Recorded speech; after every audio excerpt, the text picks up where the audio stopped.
Hello everybody, how are we all doing? Welcome to a very exciting video. As most of you will know, I play a lot of Lord of the Rings. I've got a fair few armies, and they released Games Workshop released a massive reveal yesterday, if you like, with loads and loads of new models. Now we have been having for a while, every month we've been having like these little teasers, these little kind of rumour pictures, little snippets.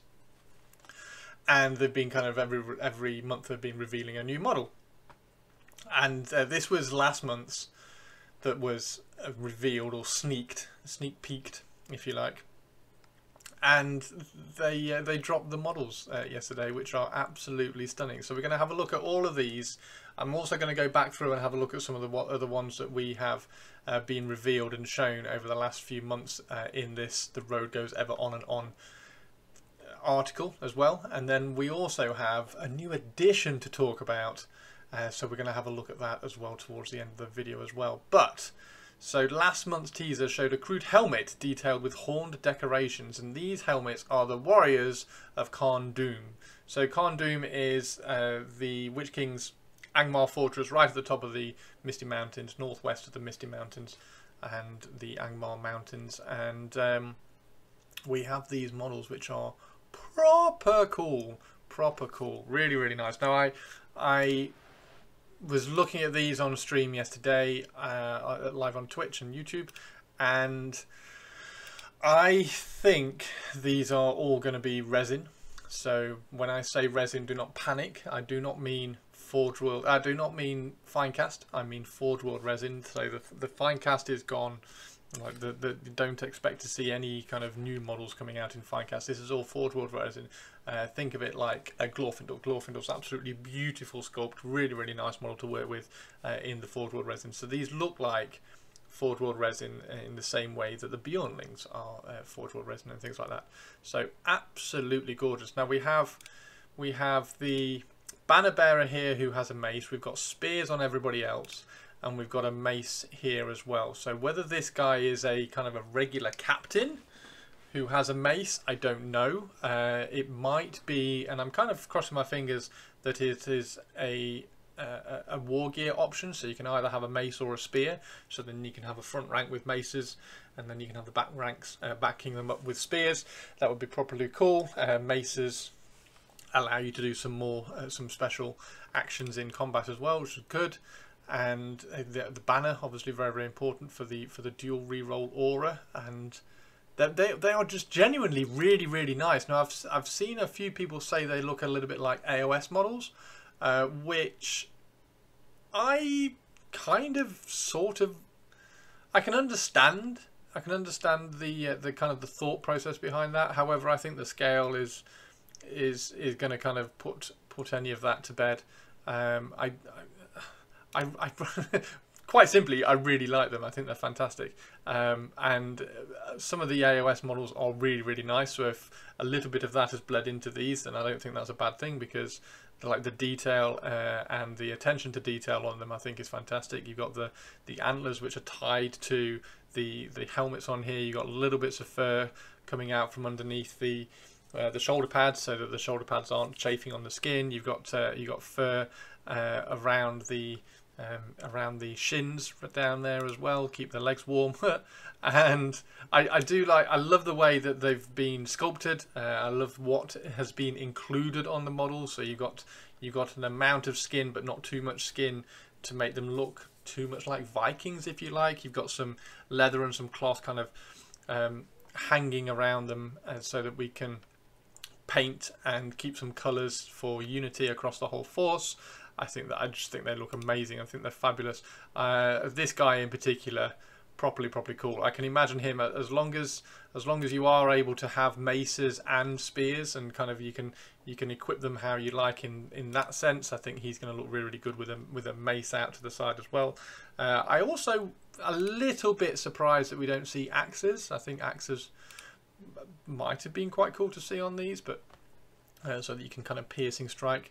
But the maces just look fantastic. And then leading these guys up as well, we have Aldrak, the warlord of Khand Dûm as well, who just kind of saying this right at the front. I'm going to say this right at the beginning of all the kind of the models that we look at. I think this guy is Forge World Resin as well, and he is going to be part of the Rise of Angmar supplement, which is coming out. So this is, they don't say a lot about it, which is fine.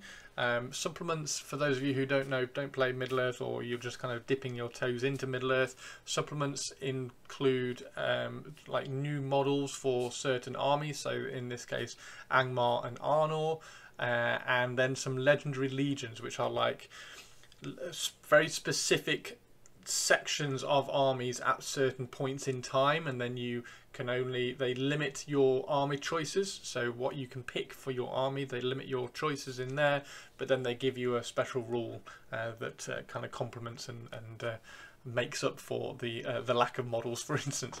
Yeah, some of the legendary legions are very, very good. Most of them are very, very kind of themey. Well, all of them are very, very thematic, but they're really, really nice to kind of play around with, and this one I am sure is going to include plenty of them. So this is 112 pages, and you've got the Dunedain, and these guys from Angmar, and I mean, this guy's nuts, and the mace is amazing. I think his pose looks really, really cool. He's obviously got his tactical rock. Everybody who is a leader needs a tactical rock to stand on, and that he's looking awesome. The paint job is really nice on it as well. I can't wait to paint these. I'm actually very, very excited about these guys.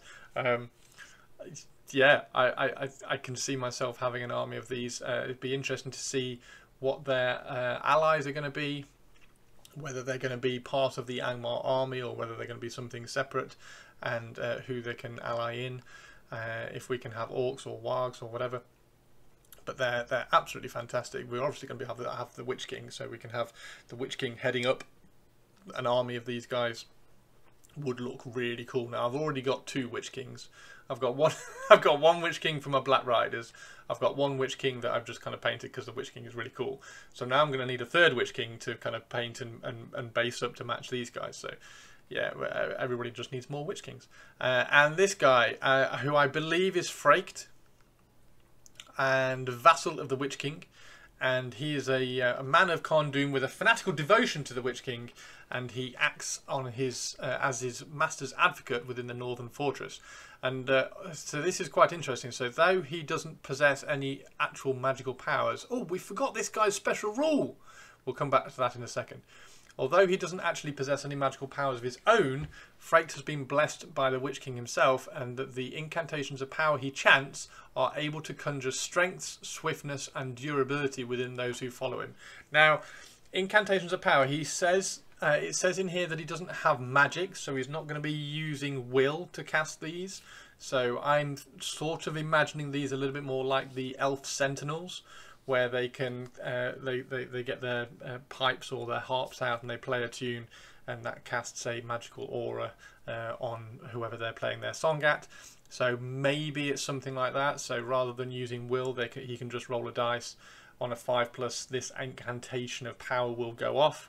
And one of the good things that I like about Middle-earth strategy battle game is that they have their framework, their rules framework is already set up, and all these characters, the new characters that come in, they relate back to the rules which are already in there. So he says here that he is able to conjure strength, swiftness and durability within those who follow him. So if you are relating that back to current rules, one of the ways in which you can conjure strength is a heroic action. So you can have heroic strength, heroic move, so for swiftness, and heroic defense for durability. So maybe, I'm speculating, I do not know, maybe he rolls a dice. On a 5+, he is able to give one of his followers within 6 inches heroic strength, or one of his followers within 6 inches heroic move, something like that. So, or then heroic defense as well. So something applying a rule which is already in the game, just on a dice roll, rather than having to use might or having to use will to cast a spell, something like that. So that could be what they're doing. Of course, the other option is that it is a completely new rule that they're bringing in, where it's pretty much exactly like a Elf Sentinel, where he will have his own paragraph and says, conjure strength, roll a dice on a 4+, this model now has +1 to wound, something like that. I don't know, but that is his special rule, which is going to be very, very cool. You can imagine him alongside all of these guys, just kind of giving them strength or giving them movement and swiftness and stuff. It's going to be amazing. So this guy's special rule is even cooler. So he has battle frenzy. So when he goes to war, Aldrak is driven into a wild battle frenzy, allowing him to declare a free heroic combat as long as, sounded like Jonathan Wass then, as long as he killed something in the previous turn. So as long as you are just killing something every turn, then the next turn you can get to do a free heroic combat. Now a heroic combat, very, very good, very, very cool for being able to move yourself around the battlefield, kill more models a turn, and really useful for repositioning as well. And so having a free one, usually you have to use might. So you have to use your might pool in order to do a heroic combat. But this guy, as long as he kills something in the previous turn, he can do it for free. Absolutely fantastic. Heroic combats is one of the most used heroic abilities that you can do, and to be able to do it for free. Anything that allows you to do a free heroic combat is fantastic, and this guy's gonna be cool. That's a really, really good. That's a really good, like, little. See what I mean about Middle Earth strategy battle game? Just it just relates back to rules that it's got already. So they're not creating new rules. They're just saying this guy has access to this rule if he does X, which is absolutely brilliant. Really like it. Let's scroll down. So Aranarth, who is the first chieftain of the Dunedain, he was going to be the king of Arnor before the Witch King destroyed him. So he then became the first chieftain of the Dunedain instead. So he is the son of Arvedui, and he has expert shot, which is great. Now I have a army of rangers, which I'm currently doing at the moment, sort of Grey Company, sort of rangers, and they're all being converted up. Pretty much every single one is converted at the moment. I'm giving them all hoods, so they look really kind of shadowy, they look really, really good, and like elven cloaks on all of them, sort of thing. And this guy can quite happily lead them. Yes, please, thank you very much. So Arvedui, Aranath, son of Arvedui, Aranath did not become the king after Arnor fell. Instead, he would begin the line of the chieftains of the Dunedain. Now, he has expert shot, which is great. Those of you who like Legolas will know all about expert shot. Although Legolas gets to fire 3 times, expert shot allows you to fire twice. So absolutely perfect. And good use for a hero in a ranger army. Again, I absolutely love the sculpt. He's got his heroic rock to stand on. It's brilliant. Again, I will guess that this guy is resin. I think the kind of the details and how the model is looking from this picture, I think he's going to be resin, and I am 100% going to pick this guy up. I think he's fantastic. Do I give him a hood to match the rest of my rangers? I don't know. Maybe he can be the one who doesn't have the hood. However, I've even got Aragorn with a hood, so who knows? Maybe I will give him a hood. But the Shadow of Rudaur, I think that's how you pronounce it. A twisted and malign spirit bound to the service of the Witch King. Now, this guy's special rule is a Herald of Doom. Those confronted by his spectral being will see their resolve ebb away and the winds of fate seemingly abandon them. I don't know what this is. Herald of Doom, maybe he's going to sap will and kind of remove people's will. I don't know. Maybe he's going to be the harbinger of evil and he's going to have that -1 courage bubble. Herald of Doom, maybe he does both. Maybe Herald of Doom does both. On a 5+, he's going to remove your will. Yeah, he's awesome. It's really nice to see these kind of sculpts coming through. I would love them just to go back through as much of the range as they could and just say, here's a new sculpt, it's in Forge World resin, it's beautiful, it's gorgeous, everybody's going to go and buy it, it's fine, there you go, have a new model. I'd love them to be able to do that. Obviously they can't, they haven't got enough manpower, but wow. Yeah, taking the Barrow-wites and almost like reimagining it and giving it a giving them a hero, I think it's it's going to be so cool for an Angmar army. If this is going to go in an Angmar army and he can be a hero, you can run a very spirit heavy force with a little bit more variety than you could before. It's just brilliant. Love it. Now, all of these so far I think have been resin. This next one I think has a very high possibility of being plastic. This guy looks amazing. This is new Birder the Troll Chieftain.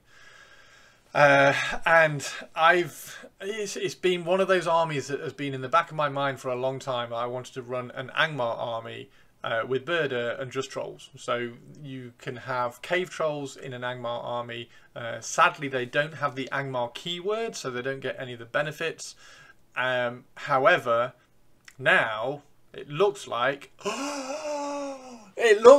we might be able to do that. Particularly because he has his own legendary legion in this book coming as well. So we've got Birder here, who I think I'm calling it now. I think he is in plastic.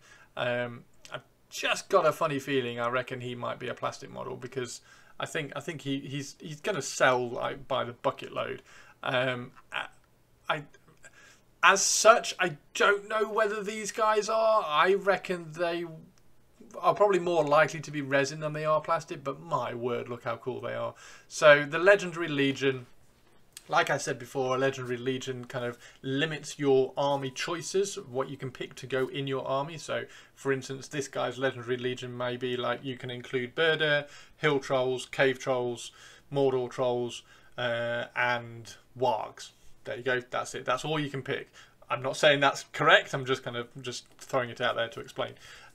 And then because you can only pick that, maybe you get, well, you will get some bonuses to that army. So maybe they're all +1 fight or something, just throwing that out there. However, this guy has a special rule called Hill Troll Intelligence. Now, I've been thinking about this for ages now, and I cannot think what this could be and mean in game. So Hill Troll Intelligence, something also shared by Birder, allows them to combat their armies more effectively. Now the only thing I can think about for this is maybe they're allowed to reroll ones in a duel, like able to combat their enemies more effectively. Maybe they can countercharge. I don't know. I have no idea. Countercharge is, it's not in the game, like it's not referring to a rule that's already in the game mechanics. So I think maybe re-rolling ones in combat is probably the only thing I can think of. Like it's got to be something in combat. So I'm just trying to think of all the mechanics that are out there. If you've got an idea of what Hill Troll Intelligence might be, obviously we can just wait a month or 2 months or however long it is for this to come out, and then we'll know. But until then, just throw your ideas down on what Hill Troll Intelligence might actually be. It's got to be something to do with combat.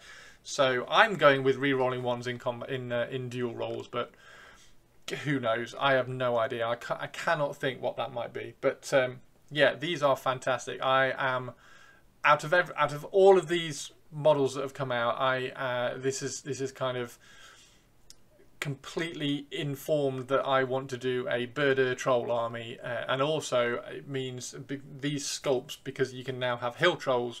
If you imagine the Moria cave trolls, the classic ones with the hammers and the spears and the chain, if you get those and just kind of sculpt a little bit of fabric and leather over them, then you've got even more hill trolls. So you can have an army of really cool looking different hill trolls led by Birder. I just think it'd be brilliant. How many points? I don't know, 400, 500 points, something like that. Just for a quick little army project for Lord of the Rings. I think that would be fantastic. And then finally, out of absolutely nowhere, we have werewolves. It has long been rumoured that the Dark Lord has werewolves. So think of the Björnlings and Grimbjorn and everybody like shape-shifting into a massive bear. So the Dark Lord has grabbed those and found the magic to be able to do it for himself. But these guys have devolved so far that they are now just werewolves. They are constantly werewolves. And they get feral charge. Now, feral charge, for those who know all about Middle-earth, then when a cavalry charges in, if you win the duel, then the opponents get knocked over and you get to hit them twice, basically. So every strike you make on them, you can do that twice, which is really, really good. Now, feral charge, this doesn't say it's like a cavalry charge. This gives them feral charge. Now, maybe it just refers and says this is a cavalry charge, but I can't imagine them doing that because they would just have the cavalry keyword and then it would count as a knockdown. So it sends their foes sprawling to the ground. So maybe as long as these guys are charging, they're always going to knock their opponents down. I don't know. That seems very strong. So even if they lose the fight, their opponents aren't able to strike back, so you have to charge them to kill them. I don't know. I don't know what feral charge. Maybe feral charge is just going to be count as cavalry and it's going to knock your opponents down if you win your duel roll, which sort of makes sense. The other idea I had for this is that maybe that it gives them a knockback if they win the duel. So if they win the duel, they not only knock them down, but they knock them back like D3 inches or something. So that might be quite interesting. But these are really, really nice as well. And if these are part of an Angmar army where I can run werewolves, this guy, this guy, this guy, and these, that's just sounds amazing. I want that army. It sounds fantastic. Absolute, just stunning, just stunning. Again, resin. I can't see them being anything else other than resin. Forward resin, absolutely beautiful. It's going to be really, really good. If anybody has Grimbjorn already, it's gorgeous model. I've got the bear somewhere. Actually, he's here. Here's his little Grimbjorn. I'm currently kind of just doing some green stuff and covering up the joints, but he's all ready to go as well. So, oh, fantastic. Right, so the other thing I wanted to do is just flick back and have a look at some of the other models which have been revealed. So we're going to... Okay, so keeping on the theme of the evil side for Lord of the Rings, the funniest guy who has ever kind of been released. He was the result of a ton of memes, and it's this guy Nazthak or Nazthak, and yeah, his stat line is kind of okay. He gets 3 might points, which is actually pretty good. However, he only gets a dagger, and what he does is whatever he kills, he then steals. So as long as it's not a mount, another type of armor, a living creature, the One Ring, or items of war gear that are integral like claws and teeth, then he can steal whatever piece of war gear that guy has. So if he's going to kill an Easterling, he's going to steal his pike. And is it only one? He may choose to scavenge a single piece, so you can only choose one. So if you kill an Easterling, you can steal a pike or a shield. However, if you whittle down Aragorn, and then this guy goes in and kills Aragorn, he's just running around with Andrew the Flame of the West. Sounds completely fine. Sounds completely fine. Just running around with a lightsaber. Yeah, so he gets scavenge, and he sounds like... He sounds like a really good pick because he gets 3 might points, which is rare in an evil army. It's quite difficult to get like that amount of might points on a single model. I'm guessing he's going to be a little bit squishy though. It doesn't look like he's got that much armor, and he's only got a dagger, so he's not going to be winning. He's going to have to kind of go around. Imagine charging into a dwarf and getting like a great hammer. Yeah, he just feels like the most fun orc character around. I mean, he's shocking face. I don't know whether that's the paint job and it's just kind of like a little bit wonky, like the teeth are a little bit not crisp, whether we can get a kind of a neater paint job, but the rest of the paint job is really, really nice on it. It's just the face is a bit scrunched up. So it'll be nice to see this model in the flesh so that we can paint some orc flesh and just see how he looks. But he's awesome. And yeah, what an insane rule. What an insane rule. Yeah, so it gives him the potential to wield the likes of Anduril, the Oakenshield, or Hirgrim, or even the Arkenstone. Yeah, it's just yeah, I'm just going to run around with crazy stuff. He's awesome. And the next one up, we have the last King of Gondor. So here he is, and he's really nice. So Eärnur, the last King of Gondor, I am pretty sure is going to be used as himself. So he's going to be used as Eärnur, the last King of Gondor, and also quite probably used as Elendil on horse, or maybe Isildur on horse conversions, because he's got the helmet. It's amazing. If you are going to do that, please convert him. Don't just use him. So you're going to have to kind of do some sort of converting on him, just so that you can show that you've had a bit of effort. But he's really nice. It's clearly going to be resin again. There's no way this is plastic. So he's clearly resin. It's going to be absolutely stunning. It's a really nice model. The horse looks phenomenal. Honestly, the sculpting at the moment for all this Lord of the Rings stuff has just gone through the roof, absolutely through the roof, and it's really nice to see all this kind of coming out in really nice, crisp, clean Forge World resin. It allows Games Workshop to do sort of better undercuts. You know, the kind of the plastics, the classic plastics that we get for the infantry have the kind of really chunky undercuts for things like the Rangers, for instance. I've spent quite a lot of time kind of cleaning up some of the undercuts and giving them a little bit more landscaping, if you like, on some of the cloth. But because all of this is coming out in Forge World resin, there's none of that. I mean, the cloak in here is just going to be absolutely beautiful, kind of billowing behind him. Stunning model. However, I'm sure these are going to be with respect to the new edition which is coming out, which we're going to talk about very soon. But this guy has a Falls Challenge, which is great, which means that you're going to be able to trap him. He does have Fight 6, as well as 3 attacks and 3 wounds, which is really good. So 3 might, Fight 6. He's got a sword, shield, and heavy armor, and he's on an armored horse and a lance, which is great. So you can give him a +1 to wound in the if he charged lance, which is great. He has a Fool's Challenge, which means that you can kind of goad him into bad positions.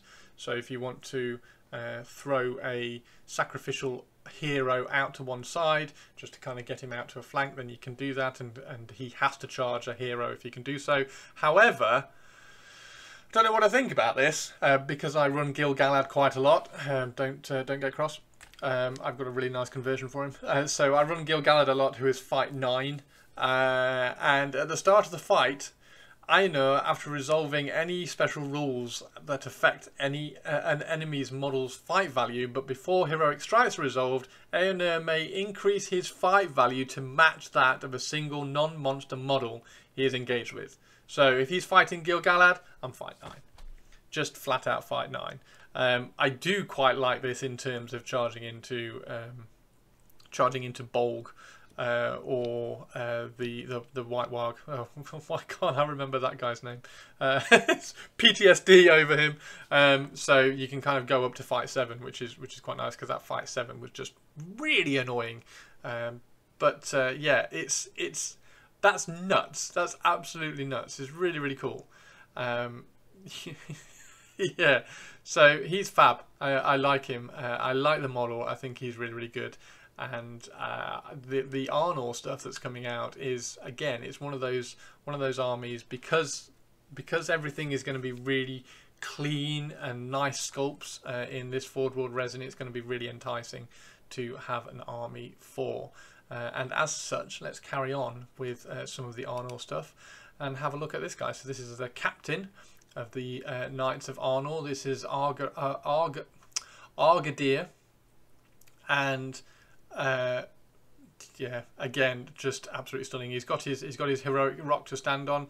This is a giveaway on this being Forge World resin, because you can see how thick the spear shaft is, or the lance shaft. But I mean, again, I'm not complaining because it looks absolutely stunning. Really nice sculpt, great detail across everything. His moustache is amazing. His moustache is amazing, and he has Master of Battle.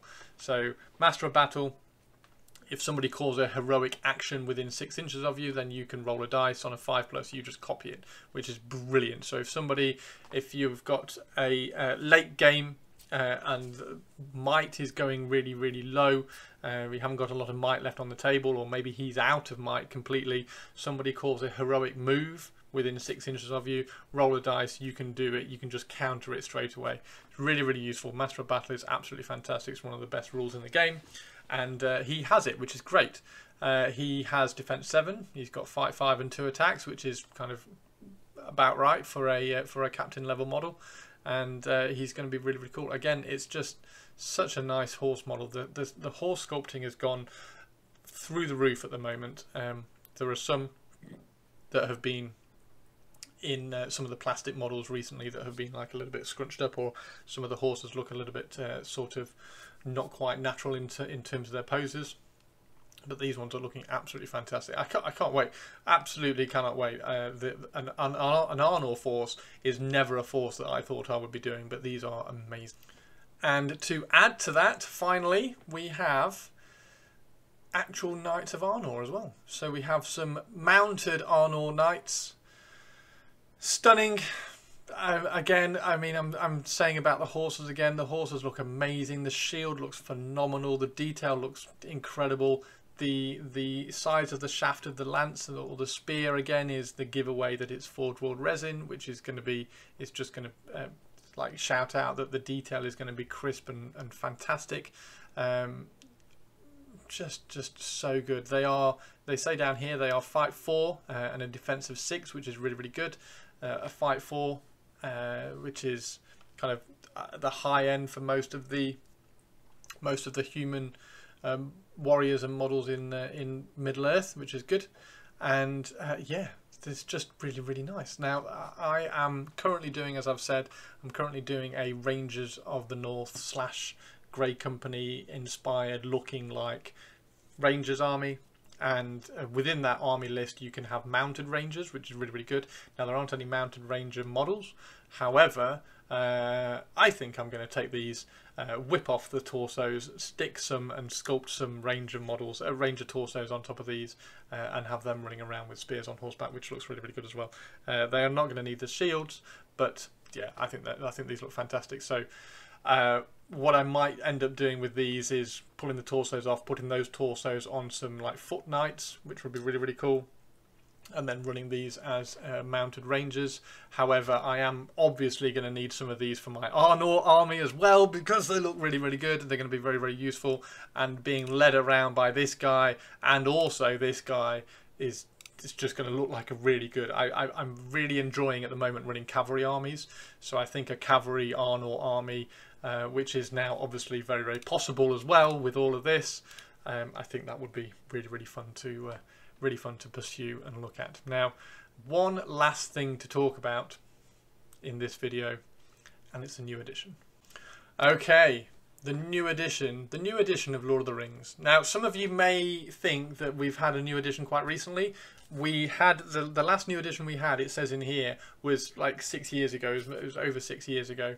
The one that we had recently was more of a collaboration. It was putting all the FAQs and erratas as they build up. They get more and more, and you end up with like the FAQs and the erratas just get thicker and thicker. So they just put those into a new rule book and released it in a new box set, which was the one with Gothmog, the new Gothmog model, and the new Faramir model, which is really, really nice little box set. So that was really cool. Now this one is a whole new edition of the game. Now, I don't think, I do not know anything about this, so I'm speculating everything here, and I'm just kind of pulling from what they say in the article and sort of guessing at what might be happening, knowing how much respect and how popular the Lord of the Rings is for what it is, which is a really, really good, competitively balanced, narratively brilliant war game. So I don't think there's going to be a lot of changes. Now, one of the things they say in here is they're going to do new supplements for the Lord of the Rings and Armies of the Hobbit, which means that all the models in the entire range are going to get either new rules or tweaked rules or adjusted rules, and they say in here that everything has been reworked so that the character's actions and on-screen presence are even better represented on the tabletop. So maybe Legolas might have 3 attacks now. We don't know, but this means that they're going to have gone through everything. They're going to have made sure that all the points are going to be right, made sure all the stat lines are going to be right. Are they going to change the stats? I don't think so.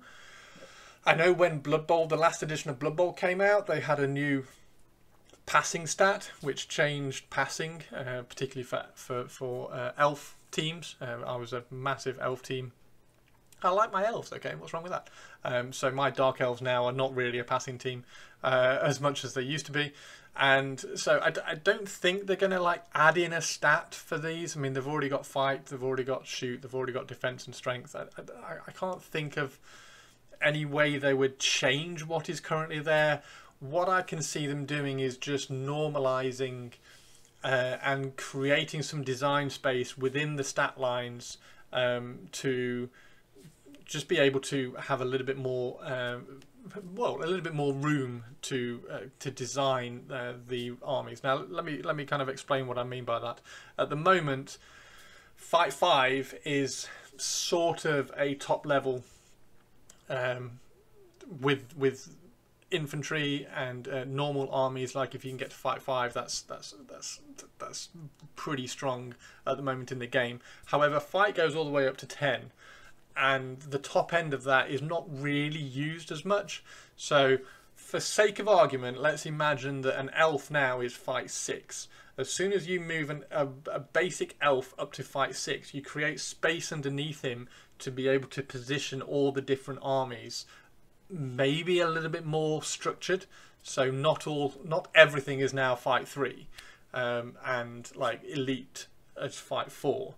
And then elves are Fight 5 and things like that. So you have a little bit more design space in order to go, okay, so goblins are Fight 2, humans are Fight 3, Numenorians are Fight 4, or maybe Numenorians are Fight 5, Eastlings are Fight 4. So you just get a little bit more design space within the range of the fight value, and that's just the fight value. Like you could take that a little bit more and do it with strength as well.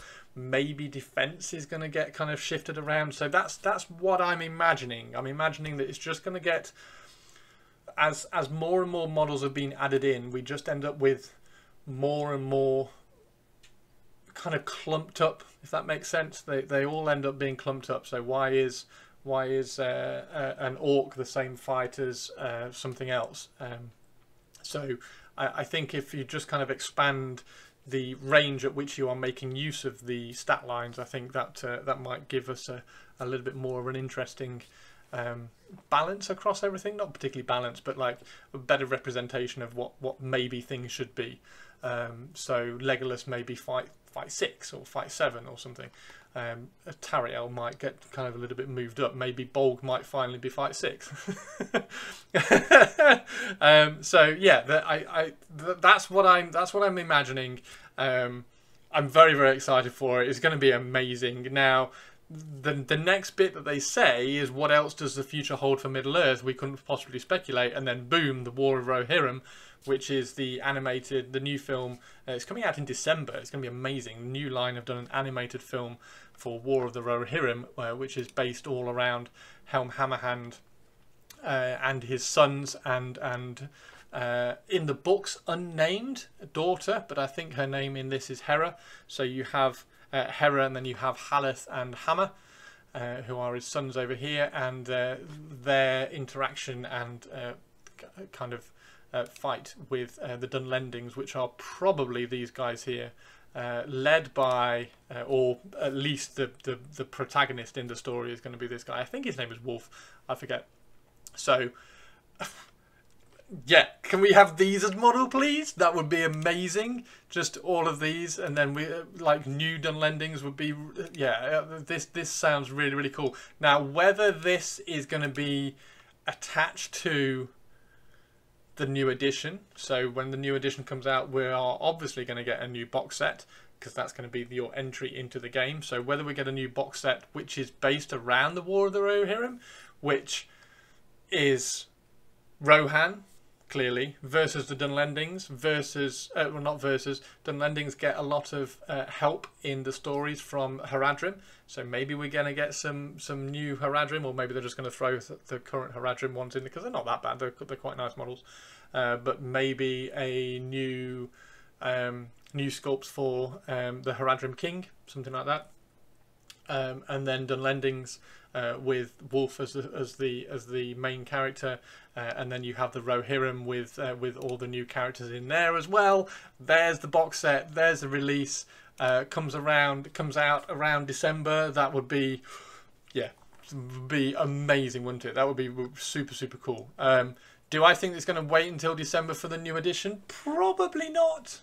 Although we are going to get Angmar. Actually, no, December's not that far away now. So if we get the Angmar supplement reasonably soon, and also that's another reason why they're not going to be changing. They're not going to change stat lines, because the new edition is coming out. So all of these supplements still need to work in the new edition. So that I don't think they're going to be changing stat lines. They're not going to be changing stat lines. I mean, like adding in, like that it's no longer defense, it's now armor. And there's toughness in there as well, so now you have an armor save and toughness. Like, they're not going to change things like that. I mean change. So yeah, I mean they're not changing things like that. I mean they're going to kind of just shift things around. So all these new supplements are going to need to work in the new edition. They're not going to. I'm pretty sure, like 99% sure, they're not going to invalidate all the work that they've done in all the cool legendary legions and things in the supplements in the past. So it's just going to be a normalization of everything. So if the Angmar one comes out in, I don't know, are we in August now?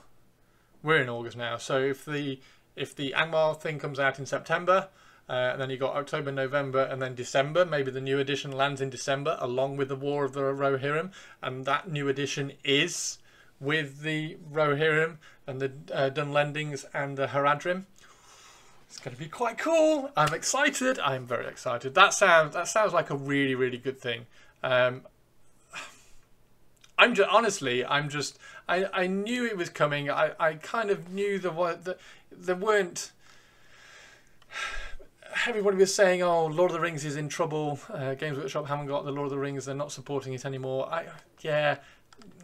I never really thought that was going to happen, and I'm just really glad that they've just gone, here you go, drop, and just dropped all these models. I can't wait. I think it's going to be great. This guy's going to be perfect for my Rangers. These guys, I absolutely want an army of these guys. I think they look fantastic.